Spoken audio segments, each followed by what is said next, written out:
intentionnellement privilégier de temps seul. Quand je dis seul, c'est seul physiquement, géographiquement, parce que il y a des gens, ils sont tellement entourés qu'ils ne sont même pas suffisamment attentifs à certaines choses que le Seigneur veut faire. Ils sont tout le temps là en train de faire des choses. Et quand vous êtes sollicité par tout le monde, vous avez du mal à vouloir, surtout si vous êtes du genre à vouloir plaire aux autres.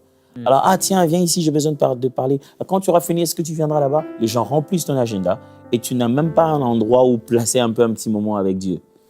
Et puisque les êtres humains, on le voit, ils ont tendance à brutaliser nos agendas. Et puisque Dieu, on ne le voit pas, on a l'impression que, lui, dans tous les cas, il est partout, on va organiser avec lui plus tard. Et c'est 24 heures, on a fini, on dort, c'est le lendemain. Et ça va comme ça, d'un jour à un autre.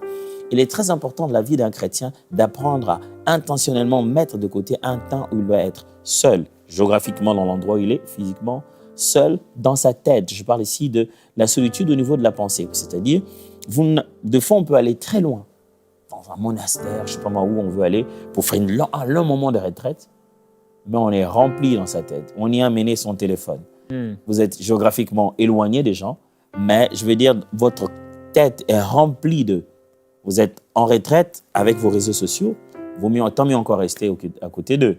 Mais quand vous allez seul, Jésus, quand il nous apprend à prier, il ne nous apprend pas seulement la prière faite à l'intérieur du cœur, chercher la face de Dieu. Il utilise un terme, il dit, quand tu veux prier, va dans le lieu secret et parle à ton Père qui est dans le secret.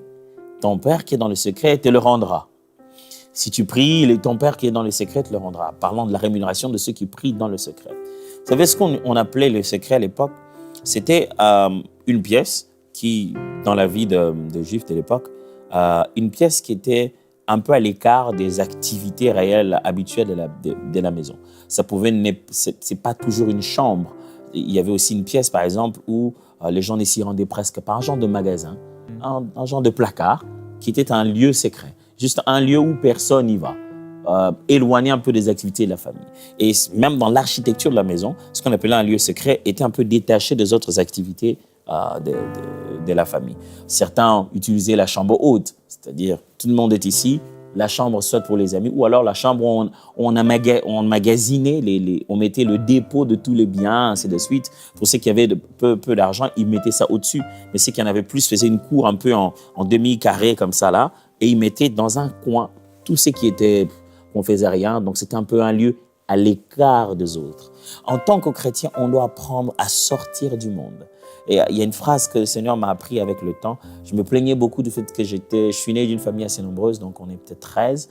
Et donc, quand tu devais prier, ce n'était pas évident. Donc, on partageait la chambre avec 4, 5, 6 de mes frères. On partageait le même lit. Alors, ce n'était pas évident, quoi. Alors, du coup, quand tu veux prier, entrer dans la chambre, pour moi, ce verset-là ne marchait pas avec la chambre. Quand tu es la chambre est toujours occupée. Il y a toujours des gens. Tu sais vraiment pas être seul. Alors, des fois, il fallait se réveiller tard la nuit quand tout le monde dort. Ou alors te réveiller très tôt le matin quand tout le monde dort. Ou alors rentrer un peu plus tôt avant les autres. Ou quand tout le monde regarde un très bon film que tu voulais bien regarder. Mais c'est le moment d'aller t'isoler. Et j'avais trouvé que le meilleur moment, c'était quand tout le monde était occupé. Ils étaient occupés, alors je pouvais me retirer, moi, et prier. Et je me plaignais, je disais, Seigneur, mais comment je dois toujours me retirer au moment où on mettait mon film préféré, mon programme préféré, oh là là. Et puis, le Seigneur m'a dit une phrase, il m'a dit, ce n'est pas au monde de s'éloigner de toi, c'est à toi de t'éloigner du monde pour être seul avec moi.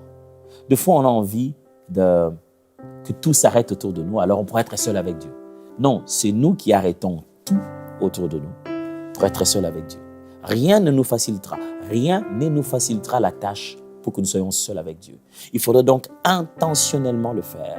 Jésus, il avait plein de choses à faire. Il avait quand même une mère à nourrir, il avait plein de choses pour qu'il puisse s'en aller pendant 40 jours. Des fois, on n'imagine pas ça. Il y avait une mère à nourrir, il était charpentier, pour ainsi dire, qui aidait dans les chantiers en matière de bois, donc charpentier, menuisier, comme on veut dire. Il y a une mère à nourrir, il y a certainement des frères. Tu les abandonnes pour 40 jours seuls dans le désert. Qu'est-ce qu'il y a? Jésus, par ce